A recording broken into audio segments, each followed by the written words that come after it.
He explicitly says don't vote for anyone ever. Got it. Okay, ladies and gentlemen, we are rolling into another episode of the Candace Owens Show.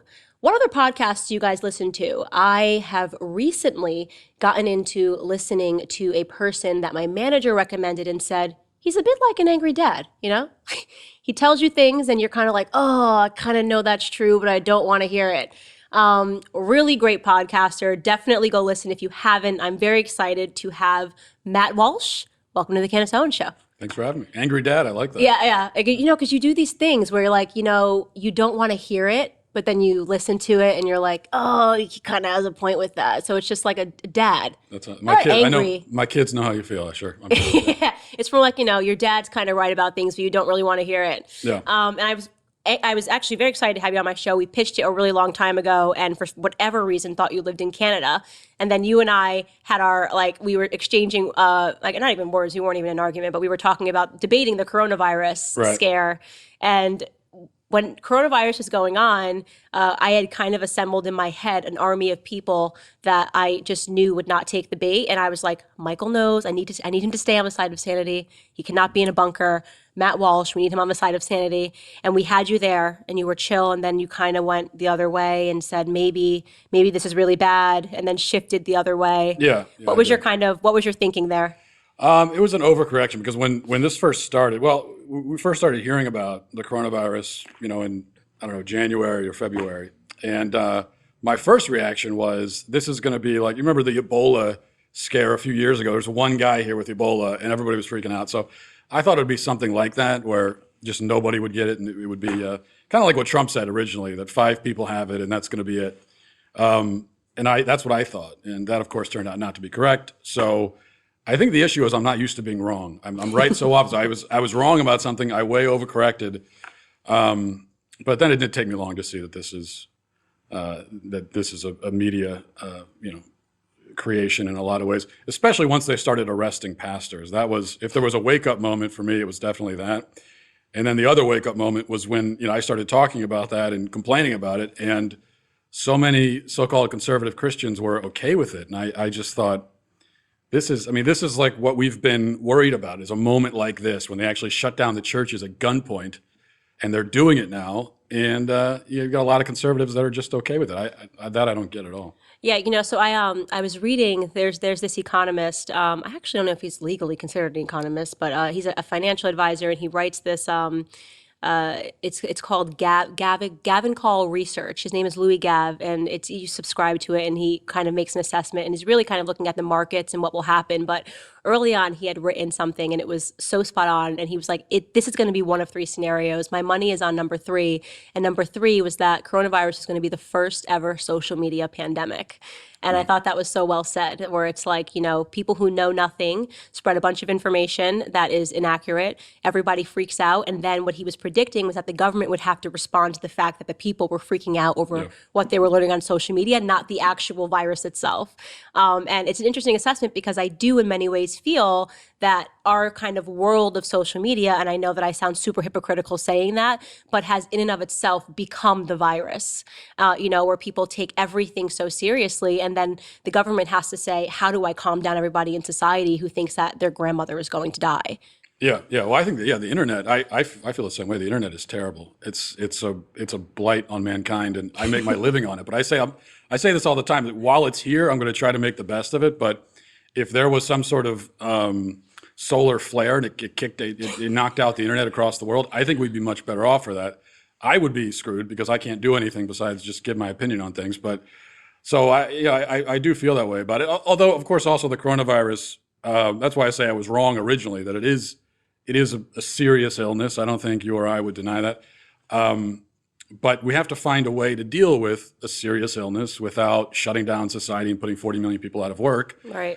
And I think a lot of the comparisons with the flu and everything turned out to be pretty spot on. It's obviously not exactly the same thing as the flu, but it is in the sense that it's a communicable disease that kills tens of thousands of people. We're probably going to always have it with us in one form or another, and you just have to figure out how to live your life. Right. But that's a really hard, we live in an age where you're not allowed to speak with any nuance. So once you say something like, look, we got to learn how to live with this, We're You're a mortal. grandma killer. We're not gonna live forever. We're mortal beings. When you say stuff like that, and people accuse you of being a nihilist and suicidal, and That was bizarre, by the way. Like, I actually felt at that moment when I was like, hey, so they're saying the average age, I think at the time it was Italy, the average age when they assessed everything of people that were dying was 82.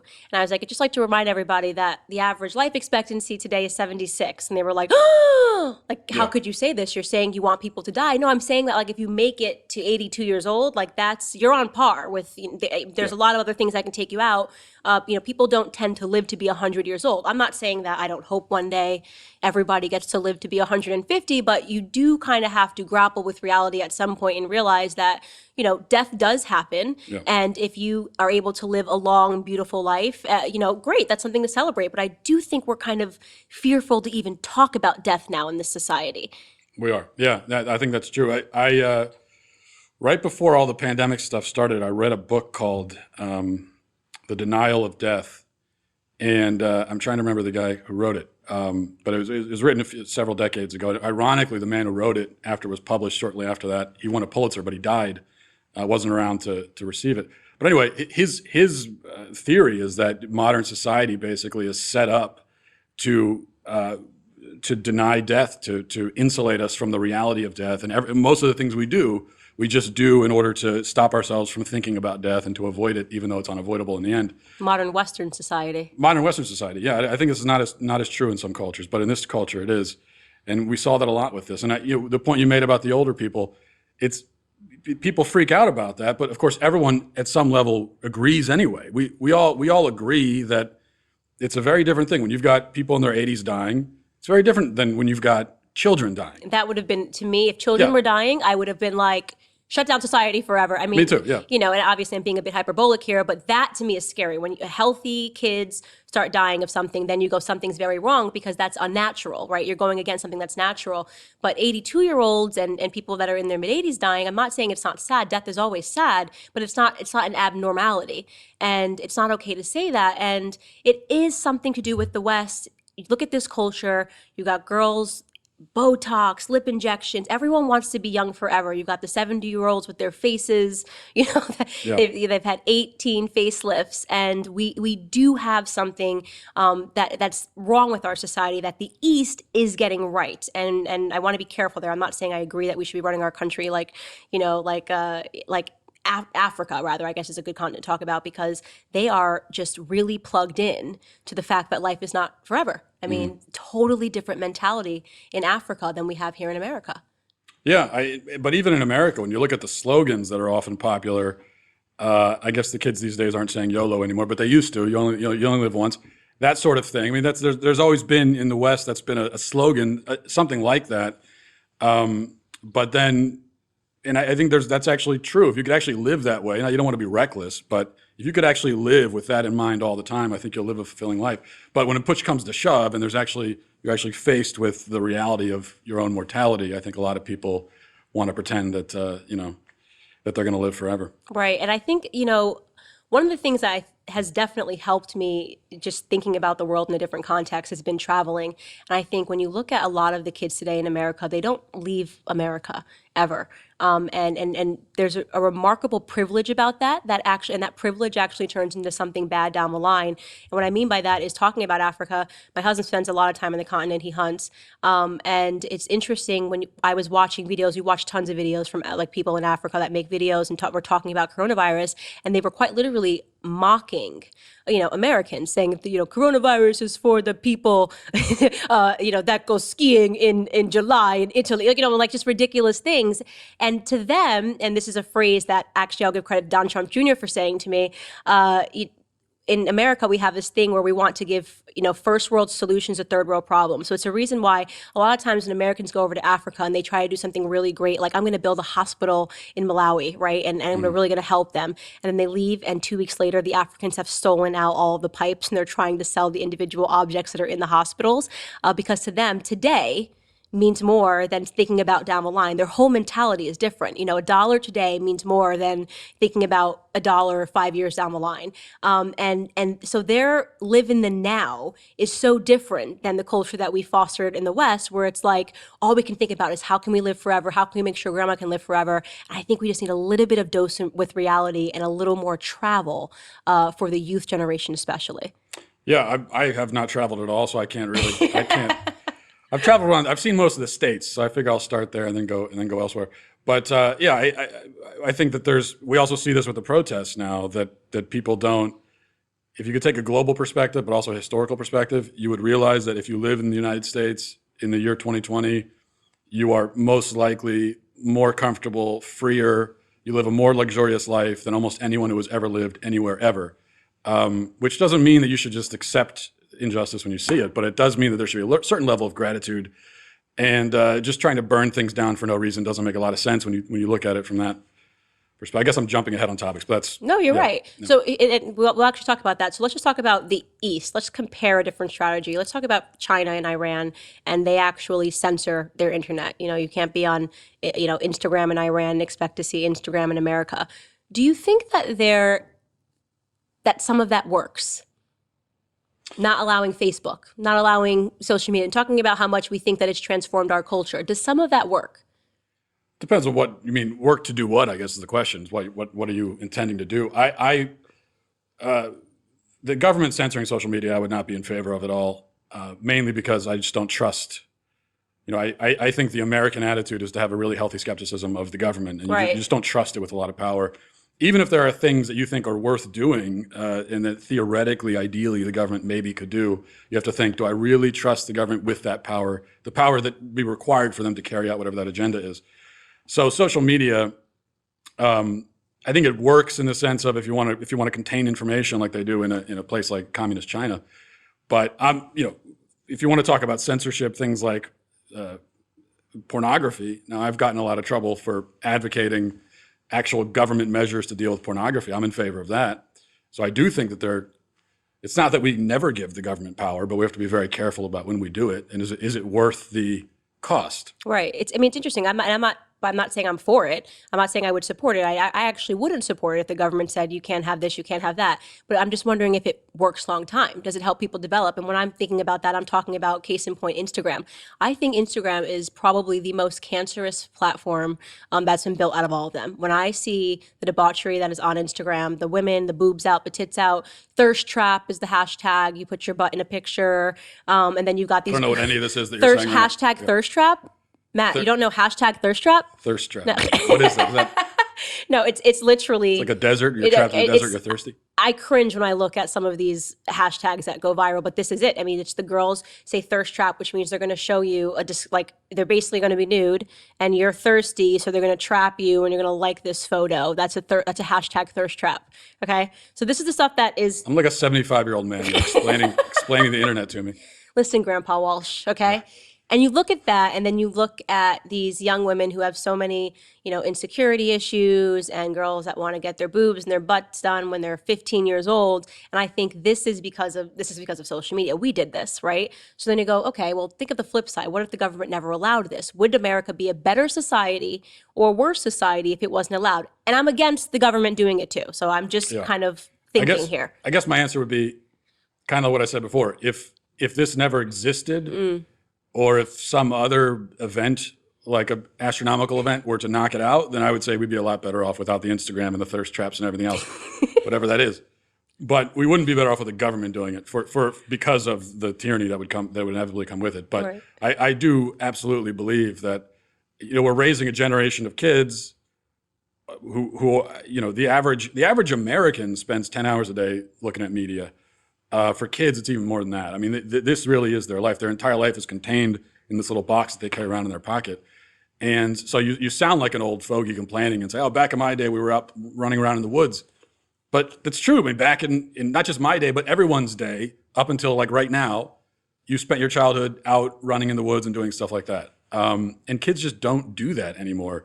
Their entire life is this. And that's not a human existence. That's like some sort of kind of cyborg, half human, half machine existence that I certainly want to keep my kids from as much as I can. Right, and I agree with that. And I used to nanny when I was in college, and the young woman that I used to nanny for, she was 3 at the time, but her mother she was so against allowing her to get a cell phone, still does not allow her to have Instagram, and she's 15 now.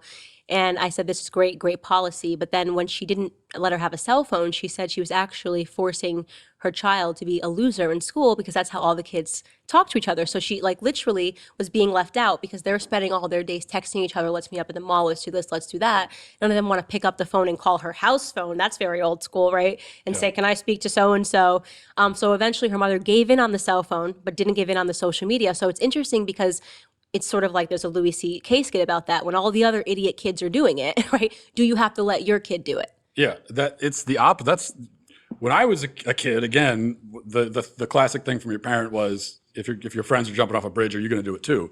Yes. Which of course the answer is yes, because jumping off bridges is a lot of fun. I mean, but now it boggles my mind as a parent to hear parents say, and I hear the same thing that I don't want my kids to be left out. I don't want them to be losers. Well, how is that your priority as a parent? Your priority as a parent should be, I want my kid to be a good person. I want them to live a fulfilling and happy life. I want them to be well-adjusted. I want them to learn life skills. I mean, that's what you should be worried about. Not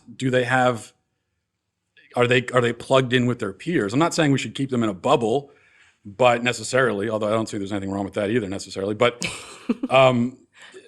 but that's just, it should, especially from the perspective of an adult. And that, I mean, I look back at the stuff I was worried about as a kid, and I see how dumb it was. But it felt real at the time. It felt real at the time, It was but so real. so real, and it is real as a kid. But that's why, as the adult, you have to be the calming influence with the more mature perspective, explaining that I know this is real. These are your emotions, but there are things that are more important than this, and that's what you should be doing. You shouldn't be the voice saying to your kid, "Well, you got to do this, or you'll be a loser." What? That's crazy to me. Yeah, I mean, I was empathetic to the dilemma because I can imagine what it's like when your kid's coming home and they're not getting invited to hang out or go to the mall, whatever it is, little girls do at 15, 13, 14 years old, and feeling like your kid's being left out and they're upset and they're crying, because I do think that kids go through, to them, it's a much more raw emotional experience. Then when you get older, it kind of like, it levels out and you go, okay, I guess it isn't the end of the world that Johnny doesn't like me back, sort of a thing.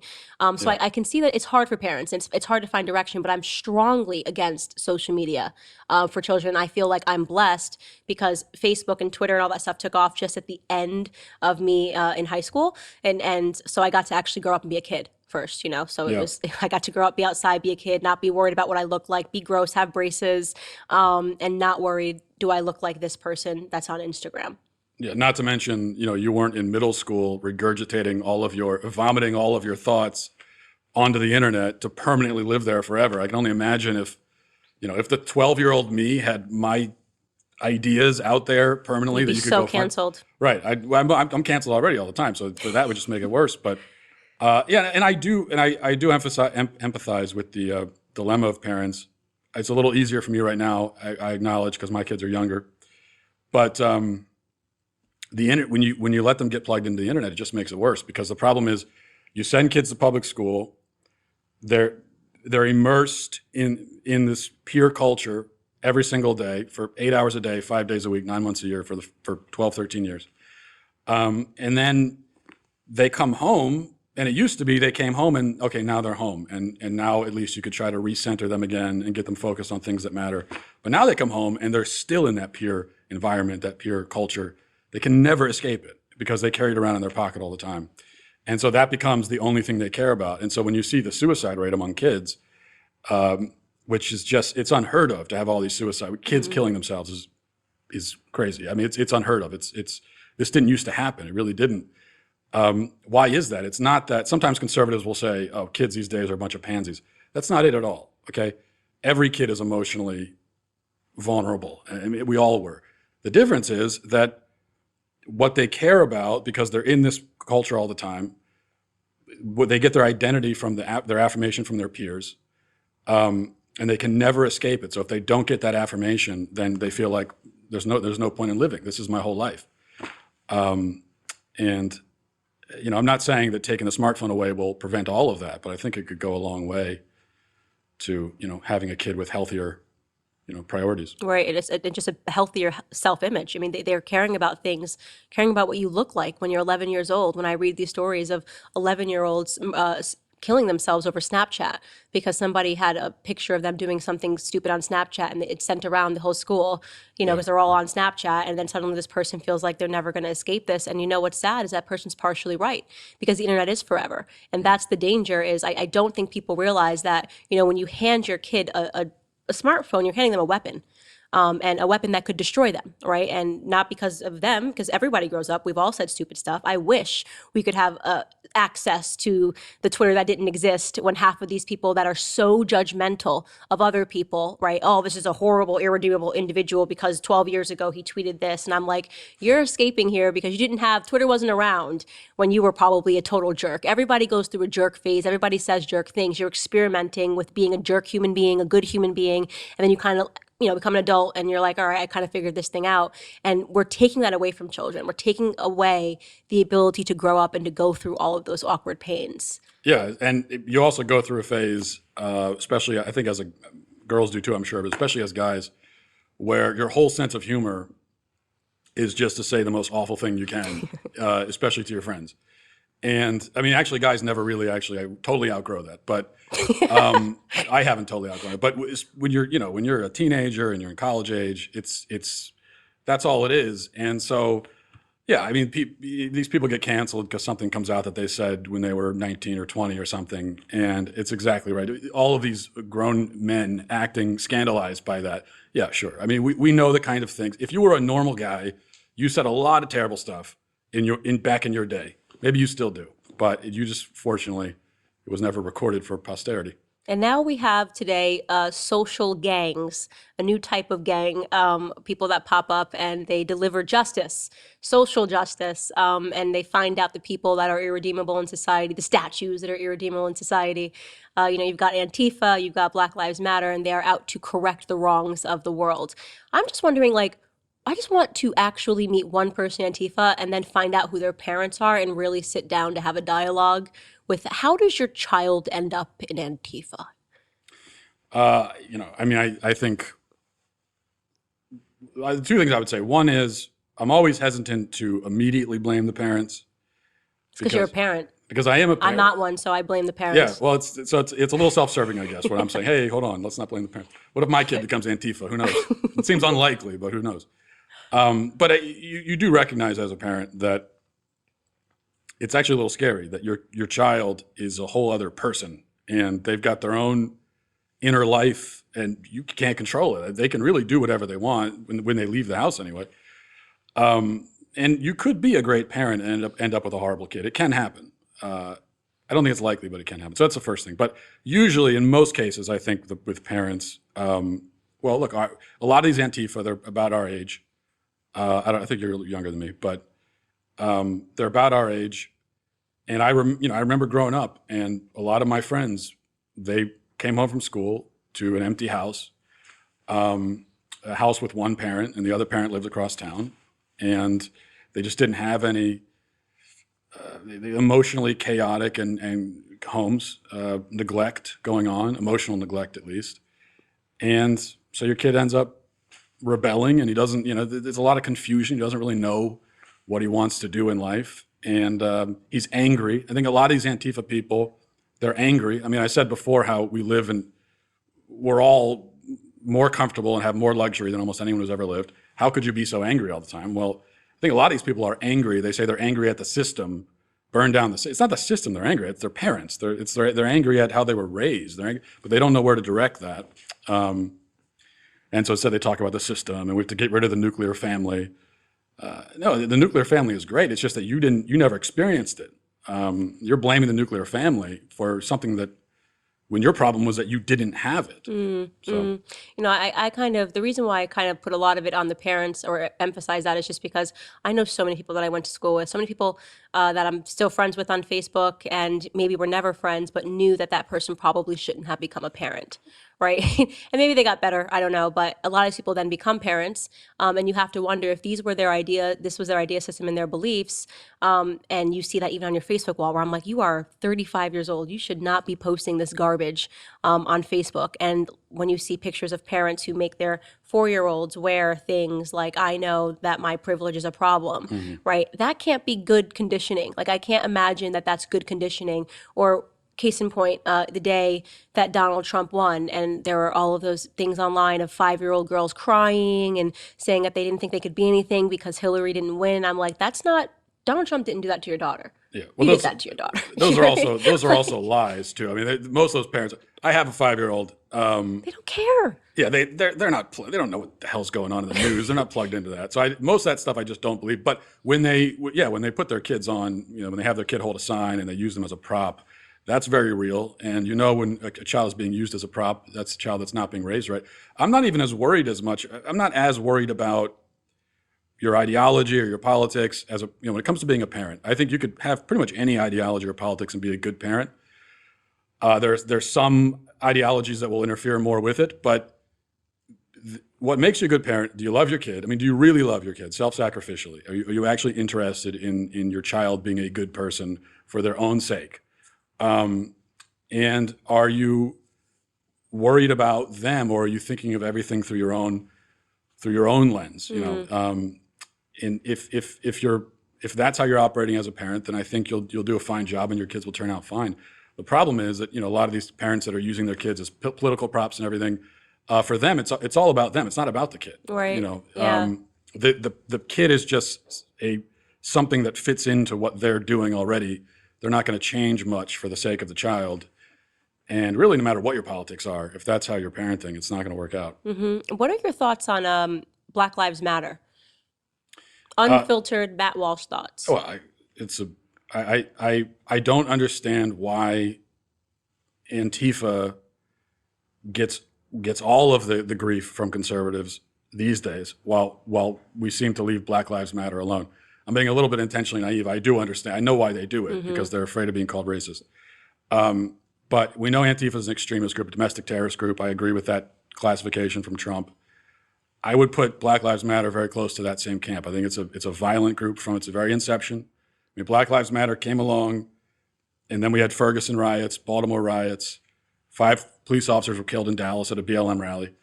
And now we have this round of riots yet again. So this seems to me to be a movement that was born in violence, has been violent from the beginning. And then when you look at what they actually say, what they profess, go to their website. All these idiot Republicans like Mitt Romney that are out marching and saying Black Lives Matter. Can we stop calling him a Republican? Can we just stop doing that right now? Well, you know what? I'm fine calling him I wouldn't call him a conservative, but Republican, yeah, because I think he's actually, this is exactly what the Republican Party is. But Black Lives, you're going to endorse Black Lives Matter. Look at what their website, look at what they have to say. They're talking about disrupting the nuclear family. Mitt, is that what you want to do? You want to disrupt the nuclear family? They're worried about, breaking down heteronormative thinking, whatever the hell that is. And they think that white supremacy is, I think they had something on their website, last I checked, white supremacy is killing black people in this country every day. Every day black people are dying at the hands of white supremacists. This is just delusional nonsense. It's extremist. So that's what Black Lives Matter. It's a radical extremist group, and I believe a violent group.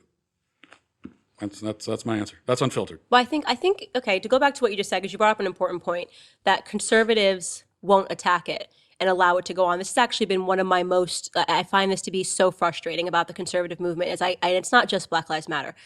Conservatives are afraid. I think that, what the left did brilliantly was they just started, they used like the Overton window, right? Where they just started calling everybody an extremist. You're either a literally Hitler, a racist, a sexist, a misogynist, so that when these things come up that are so obviously BS, conservatives they won't come out. They'll wait until it's safe to say something. What I mean by that is I always say it's like the scene in The Wizard of Oz when the house lands on the witch, and then like conservatives are like the little munchkins that come out, like very slowly. Like, is it dead? That's yes, good. I really didn't like that Me Too movement. I knew that was bad. And I'm like, guys, you knew it was you guys, you all have thinking brains, right? And I remember, I will never forget the fire that I received when I was the first person, Me Too started trending, and I was like, hold up a second. You just are tweeting that this person did something and now everyone's going and saying, go fire that person. That's not how due process works. So this is not the way this should work. And the left and the right were like, oh, how could Candace Owens say it? How could Candace Owens say due process should be involved and we shouldn't be firing a bunch of men because a Twitter hashtag started trending and someone was like, yeah, it happened to me too. Bobby, said something sexy to me in in the room, and people were getting fired. And then once we got to Brett Kavanaugh, 6 months later is when conservatives were like, I'm taking a stand on this. But they knew earlier. They knew way before that. But because it was about rape, right? Because it was about sexual assault, they were too afraid because they didn't want to, step into the stereotype, which was invented by the left, that, people on the right don't care about, women, don't care about gay people, don't care about human rights issues whatsoever. Yeah, I think that, first of all, that Wizard of Oz and imagery is pretty good. I might steal that. That's a good one. I think that's exactly what is done, and a lot of conservatives get credit for telling it like it is, and going up against the media narrative when they do exactly what you're talking about. And maybe people who aren't in the media business don't always notice it, but I think we know the ones who do that. We know the game that they're playing, and a lot of times they get away with it. But I mean, we think of so many examples. Jussie Smollett, I think, is another one. There are a lot of conservatives for weeks who were saying, let's wait for all the facts to come out. But really, it's like, come on. You can't see that story and immediately know that it's BS. Come on. It took me 3 seconds. And my reason was that there is no black person in the world that goes out during a polar vortex to get a sandwich. Black people just don't do it. We don't like the cold. It's just not for us, right? So I took a cultural angle. I said, what was the story? I'm sorry. He's black, right? Was he out in a polar? No. This absolutely did not happen in Chicago. It couldn't be possible, And let me on the part still holding the sandwich. On the part of white people, I don't know any white people that would go out at 2 a.m. in negative 30 degrees to go to Subway of all places. I know. Order in. Have you ever heard of Uber Eats or something? That's what I'm saying. I mean, there was just none of it made any sense. A polar vortex in Chicago of all places, it's just. And then you've got two racist MAGA people that are just hanging out on the sidewalk in native. With the rope, who does? What are you doing with a lasso in the West? And bleach. What was the plan here with lasso and bleach? Yeah. Actually, we never even explored that. What was the plan with lasso and bleach? Maybe they were. Who knows? I don't even know. What do you do? They could have been doing laundry and they were hanging. If you're a criminal and you're like, let's go get them. Let's get rope and a bleach. What are you planning to do to that person? Because you can't actually bleach someone's skin with house bleach. So I mean, the whole thing was just foolish. And conservatives, I'm not going to wait to condemn this until I'm 100% positive. And it's also pitch black out, and they recognize the guy from the show Empire, which I couldn't tell you anyone on that show. But so I think that's what conservatives largely do. But the crazy thing for me is I think you're right that the reason why they're afraid is because they know that everyone gets called racist and bigot and everything. But for me, my reaction is on the extreme other end, where it's just, I know you're going to call me that anyway, no matter what I do. So I just don't care at all. It doesn't mean anything to me to be called racist or homophobe or sexist. And that's unfortunate. It should mean something. It's a horrible thing to actually be racist. There are racist people out there. Terrible to be racist. So it is. It should be a meaningful accusation. It's not anymore. And it's not, but the way I look at it, that's not my fault. The fact that I don't care that you're calling me that is not my fault. It's your fault for calling everybody that. So when you say the word racist, I don't know what you're describing. You could be describing an actual racist, but 9 times out of 10, you're just talking about someone who expressed an opinion you don't like. And so I'm supposed to take that seriously now. So for me, it just doesn't. I'm going to be honest. I think if you're going to make an argument that we live in a society where racism is rampant, then you're talking about racism towards white people. Because I am telling you, and I know that's going to be controversial, and someone's going to pull that clip, and I'll see it on the internet in a few weeks. But when I look at the society that we live in, and what I do is an exercise where I replace the word black with white. Right? Or, white with black. So I'll be reading an article on BuzzFeed, you just see, scrolling through it, and it'll pop up on my Twitter feed, and it'll say, white people need to shut up. So I'll replace that word and say, I can't imagine an experience as a black person scrolling through my Twitter feed, and BuzzFeed writes, black people need to just shut up. That is just so racist. I mean, it's okay. 10 things white people need to stop doing. These are real articles, right? I can't imagine turning on my screen and seeing 10 things black people need to stop doing. this would never happen. And yet it's become so permissible to white America for this to happen. Like, people don't even acknowledge that this is racism. They say reverse racism can't exist. You're right. It's just racism. It's not reverse. It's just racism. And, to me, the fact that it's become okay is partly because of this element of white guilt, where people are just taking it. White people are just taking it. The bowing, the washing people's, I'm like, honestly, if you're doing it, you deserve it. If you're that much of an idiot that somebody has convinced you that you should be on your knees and cleaning somebody's feet, then you're just an idiot. You know what I mean? Like, and there's nothing that really can be done about that. But I think we live in a tremendously racist society towards white people. And yes, there is racism towards black people. There's racism towards Chinese people. But it is overwhelmingly, at this point in society, towards white people. Yeah, I think, and you talk about the bowing thing. I mean, that video of the guy going through New York, telling random white people to get on their knees before him and apologize. And that guy was just a troll. I think what he did was brilliant, actually. It's hilarious. And he had no trouble fighting. Almost every white person he found would get on their knees. I think anthropologists of the future are going to look at that video to try to figure out, that's going to be a very important video to figure out what the hell happened to this society. But I think here's the issue with we call it reverse racism, or, I agree. That the phrase doesn't make any sense, racism and racism. But kids are indoctrinated, especially in college, into this idea that racism has nothing to do with really hating someone because of their race. Racism is all about power. And, it's something that only the powerful, the systemically powerful in society can be and can express. And they all automatically have it. Like, it's just, if you're white, then you have systemic privilege automatically. And along with that, you have racism. It's just inherent to you. And so if you're indoctrinated into that belief, then you're going to think, well, there's nothing wrong with insulting white people. I can't be racist. Yeah. And on top of that, they're all racist. That's what I was told in college. This is literally what colleges, this is what colleges are literally teaching kids, that every white person is racist, and it's impossible to be racist against them. And, you want to talk about failures of conservatives again. The left, you got far left radicals took over academia, absolutely took it over, and are now indoctrinating, not just indoctrinating kids into far left beliefs, but we are paying tens of thousands of dollars to these institutions to brainwash our kids. You're right. And I'm actually going to repeat a story because I want you to know it, but my audiences have heard this before. But I saw a girl that I nannied for. She's 16 now, and she attends a private school in New York City. And she's conservative. Doesn't tell anybody, obviously. Her family is conservative. And it's one of the most elite schools you can possibly go to. And they pay something like $60,000 a year. And they have 2 kids, so $120,000 a year to send your kid to school. On the first day, they're shown their safe space in the school, and they're all required to take what's called a diversity course. And in the diversity course, they're encouraged to go around the classroom and explain how they know that their skin color is wrong, what their white privilege affords them, and how they're going to try to fix it. Now, I play that game where I switch this scenario. That's what I always do in my head.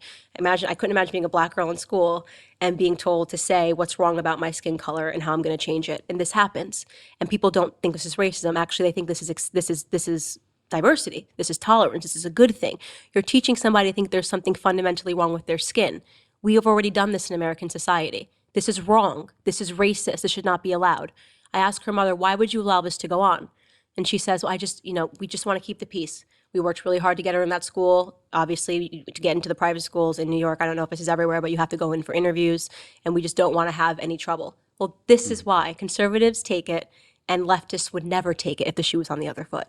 Yeah, they wouldn't. But it shows you the programming. You have to program a kid to be racist. I mean, I believe that. I think about that quote from Morgan Freeman, the famous quote, I think it was on 60 Minutes, where he was asked, how do you end racism in America? And he said, stop talking about it.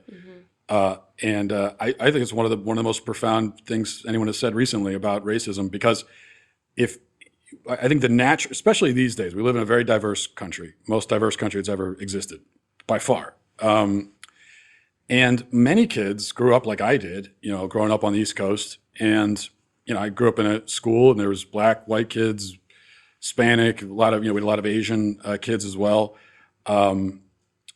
And you just don't think anything of it. It's just, these are just the kids that you're with, and they're your friends, and it doesn't occur to you. You notice the physical differences, but you don't attach any value to that or anything. And so if you would just let the kids be and let them live, and let them get along with each other, I think I'm not saying we'd be in a racial utopia where there would be no racism, but we could almost live in a country that beats racism. We did that in the 90s. I swear Yeah. the 90s was the golden decade, and everybody was happy in the 90s. In a lot of ways, yeah. I just remember the 90s being like amazing, and everybody was cool in overalls, and it was like Fresh Prince and like Best music, too. best music. Like the 90s was the golden decade, and we didn't realize we were in it. And then suddenly technology took off, and the boy band started in the early 2000s, and everything went downhill from there. And the internet, yeah. And The internet, that's exactly right. obviously you're exaggerating slightly, I think, but there's at least in my experience, there's a lot of truth to that just when it comes to the racism issue, because when I was a kid, and it's not like I grew up in Beverly Hills, I grew up just a working class type of place, but it didn't come up. We didn't have any of this stuff. No, I was being serious. I Right. think the 90s, I just remember everybody getting along. It's like a weird thing. I just remember everybody was chill, everybody hung out, nobody really cared about our differences. We weren't learning about why somebody's skin color was wrong. It just was cool in the 90s. And we're not at that place in society anymore.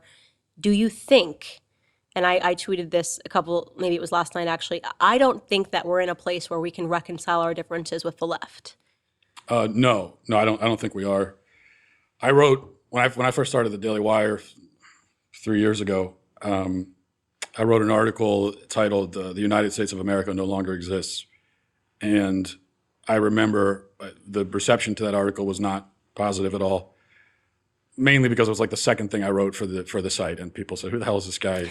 Coming in here telling me my country is dead." It was a little bit bleak, I admit, but this is one of those areas where I hate to say I told you so. I really do hate to say it, but I believe that the United States of America essentially is gone in the sense that now America, yeah, in name it exists, geographically it exists, legally it sort of exists, although the legal end of it is collapsing as well. But the united part, in what meaningful way are we united? We could talk about unity and say, oh, we need to get together and be united again. I mean, great, I'm in favor of that. But when someone says we need to unite, the follow-up question is, around what? What do you want us to unite around? For what reason? You have to have an answer to that. People don't just unite generally. There's a reason for it. You get together for a reason, right? Even in countries. Now you look at, so what kinds of things unite countries? A lot of countries across the world and throughout history, they're united by common ancestry and heritage and those sorts of things. We've never really had that in this country. That's never really been what this country's about. But common language is important. We don't have that anymore. It's racist to say that an immigrant who comes here should speak the language. Can't say that. Common traditions. We don't have that anymore. They're telling us we can't have Columbus Day. They're getting rid of Thanksgiving Day. They're taking away all the national holidays that we celebrate together. We know that July 4th is on the chopping block. Memorial Day is going to be out the window. So we get rid of the holidays. We get rid of our historical heroes. They tear down the monuments of Columbus and everybody else. So none of that unite. We don't have any common ground there. What's left? Well, now we could see, do we have something deeper? Because the thing that used to unite us as Americans was that this country is founded on a creed, really a religious creed. It is. We're endowed by the Creator with inalienable rights and human dignity. That's the creed that this country was founded on. If we had that in common, if we all really believed in that, then we've got ourselves a country. And we did have that kind of country at one point. But people don't believe in that anymore. And it's true that the idea of equal rights and inherent dignity, we have never fully realized that and applied it as a country. We know that the men who came up with that idea and codified it didn't apply it to black people and didn't fully apply it to women. It was a massive blind spot that they had. Fortunately, we defeated that. We got past that. It took time, but we did it. We did it a lot faster than many countries did, by the way. And now we exclude unborn children from it. But even so, if at least on an aspirational level, even if we have our blind spots, and even if they're massive and terrible blind spots, if we just have aspirationally agree that we do have fundamental worth and dignity as humans endowed by a creator, freedom is a good thing. It's something we should fight for and struggle for. If we at least had that, then I think we would be a United States of America. But I think there are a lot of Americans who who fundamentally don't agree. They do not think that we have inherent dignity and worth. They do not think that freedom is all that important, really, which is why they're embracing socialism. They don't believe, they just do not believe, period, in inherent equal rights and equality. So then if that's out the window, which I think it is, then what is there now? What do we unite around? I mean, can you get 100 Americans in a room.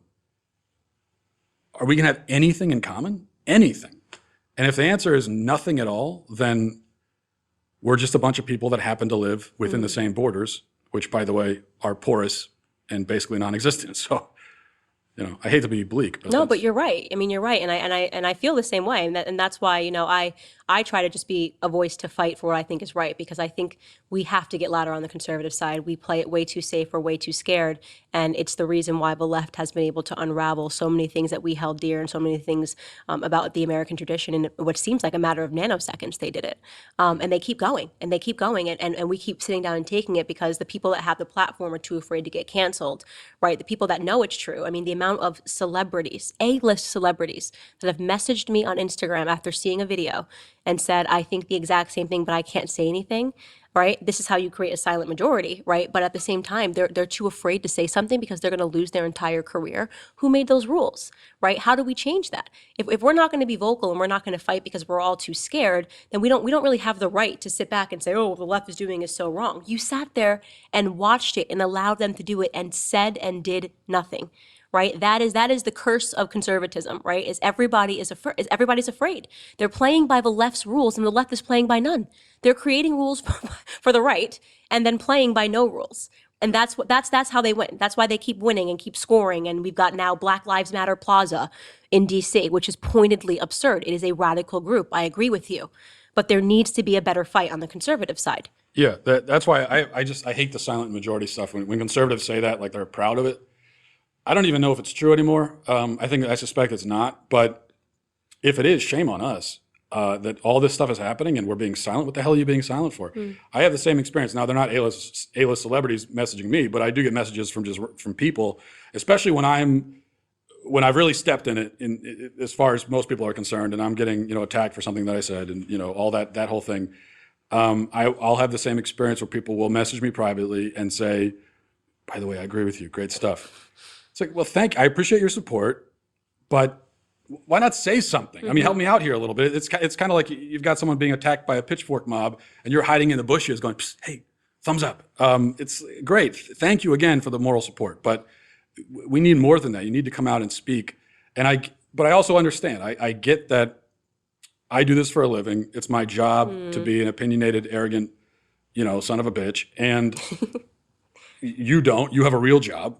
And so if you come out, you could lose that real job. And I get that. I understand that that's something you have to grapple with. But are we going to fight for our country or not? And I also realize that, listen, for someone that's doing what we do for a living, there's no guarantee that this lasts forever. And, it doesn't take much. I mean, you get deplatformed if which has happened to some people, and I think it's going to start happening more. So if the media giants get together and decide, hey, they're going to, you know what, we're going to really shut down Candace Owens. They could do it, right? They could do it. They could do it to me. They could do it to anybody. And then, we also have something on the line. And then what are we going to do? You're going to go and try to get a regular job when you've said all this stuff and it's out Can't there. do it. You're poisoned, right? So that's a risk also that you have. So everyone's taking a risk, I guess is my point. You have to be willing to take it. Or we can just give up and say, there's no point, we've lost, move out into the wilderness and, try to live our own lives. I mean, that's not a crazy option either. I'd be open to listening to an option like that. I think there might be something to be said for that. I tweeted yesterday, a leftist secession when they started the, what are they calling it? The Seattle... Chaz? Yeah, what is it? What is The the Seattle autonomous autonomous something? zone. Yeah. The autonomous zone, that's correct. And, Trump came out and instantly said, this is not allowed. And I thought to myself, well, why not? Right? Why don't you make it formal? Why don't you allow them to secede from the union? Why don't you allow them to create their own little teepee town where they can have no guns, right? Yeah. No guns, no police, no army, no whatever, nobody straight, nobody white, no, I mean whatever it is that they want.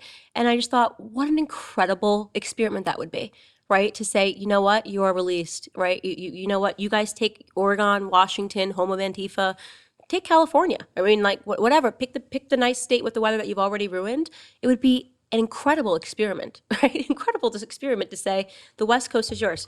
Yeah. And I'd be fine giving them California, Me but too. even though our home offices are in California, so I don't know how that's going to work. But I'd have to get a green card or something, I guess, to go over there. But on a smaller level, these people in the middle of Seattle play acting as survivalists. They're doing the little farming thing. They got topsoil and they're just putting plants like right on top of the soil because I think that's what topsoil means. They're not even digging a hole and putting them in.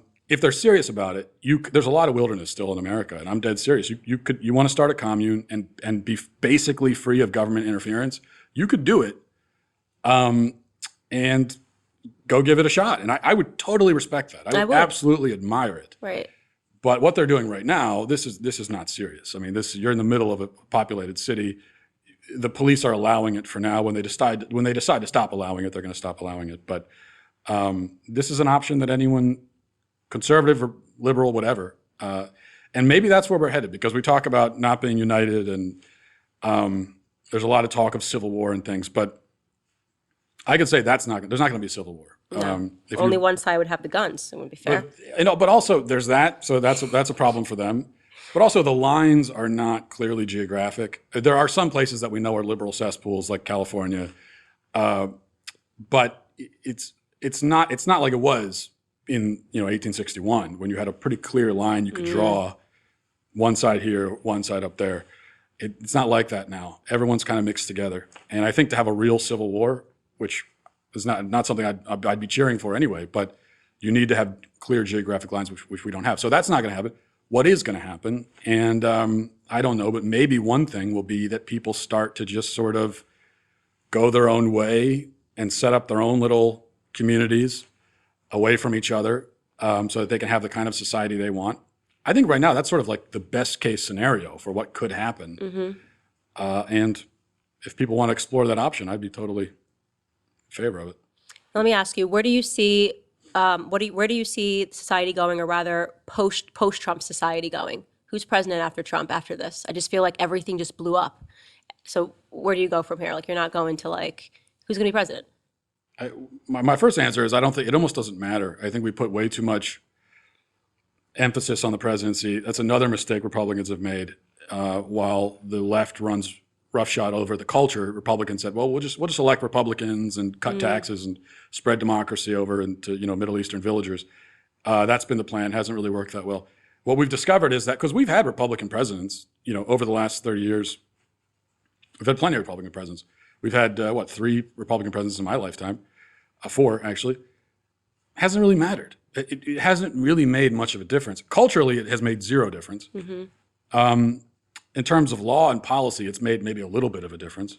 The one credit I'll give the Republican Party is that I think they have successfully staved off a real attack on gun rights. So that's a serious victory. So that's no small thing. But other than that, we're still killing 1 million babies a year, and on and on. I mean, the LGBT lobby is still sort of calling the shots when it comes to transgender issues and bathrooms and things. So it doesn't matter who's in the office. So I guess it doesn't really answer your question, but it almost doesn't. Doesn't matter. It's not really the point.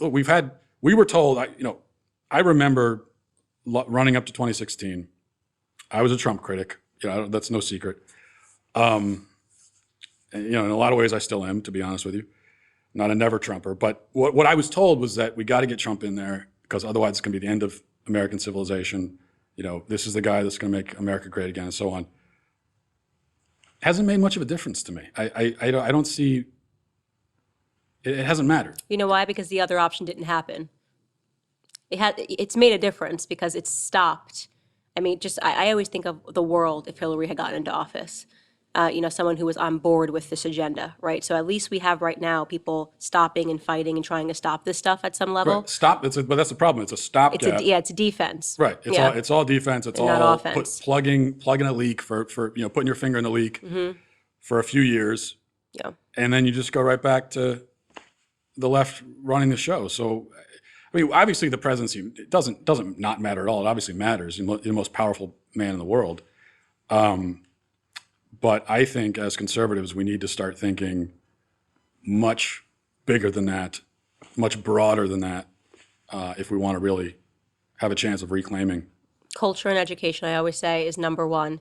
All right, well, we wrap every episode with allowing you to leave a face message for the world, which means that you get to look into this video camera, and if you could just drop some Matt Walsh knowledge, some dad advice on the world, that's what you're going to do for the next 2 minutes, okay? 2 minutes? I can't give 2 minutes. Yeah, you're going to have to. I have to do 2 minutes? I mean, I'm not going to beat you up.